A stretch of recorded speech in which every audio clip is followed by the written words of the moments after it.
بسم الله الرحمن الرحیم. د شوګر بیمار چې دی دله د خپل د خپو ډیر زیات خیال ساتل پکار دي.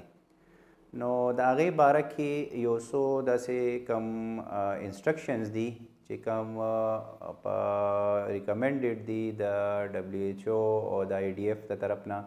نو هغه تاسو ته یو څو څیزونه شیر کوم.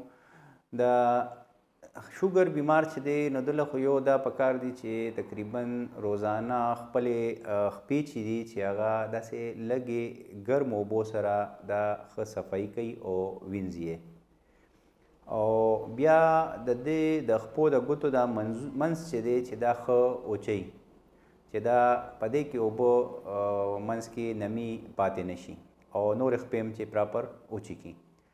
او ماسخوتن ټایم کې دله داسې ویزلین وغیره یا داسې مویسچرایزر چې ورته موږ وایو چې دې کې لږه نمی نو چې هغه په خپو باندې لګوي، خو هغه صرف بره بره او لاندې کم تلې چې دی په دې باندې خو د دې ګروتونو کې یا کم د ګوتو دا منځ چې دی نو چې په دې کې هغه د مویسچرایزر نه لګوي چې دغه اوچي.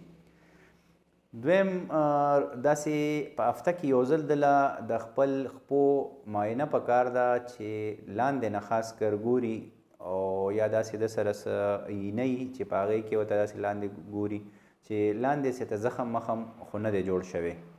او بل دته د نوکونو ډېر خیال ساتل پکار دي چې دا نوکونه چې کم کټ کوي چې هغه داسې د دې سایډونو نه او دغه نه داسې په طریقه باندې کټ کوي چې هغه لږي را لږي نه. جرابې دله دا پکار دي چې خاص کر ښه پاک صفا جرابې او لږې داسې نرمې جرابې دغه کوي چې هغه ډېر ټایټ نه وي چې په خپو کې کم دا رګونه دي چې هغه بندۍ را بندۍ بند نه کړي. بل د شوګر بیمار لا خپې بلې ګرځېدل چې دي نو دا بالکل ښه نه دي. دله خپې بلې ګرځېدل نه دي پکار. بل بوټ هم وله داسې نرم پکار دی چې په هغې کې خپه ډېره لږي را لږي نه.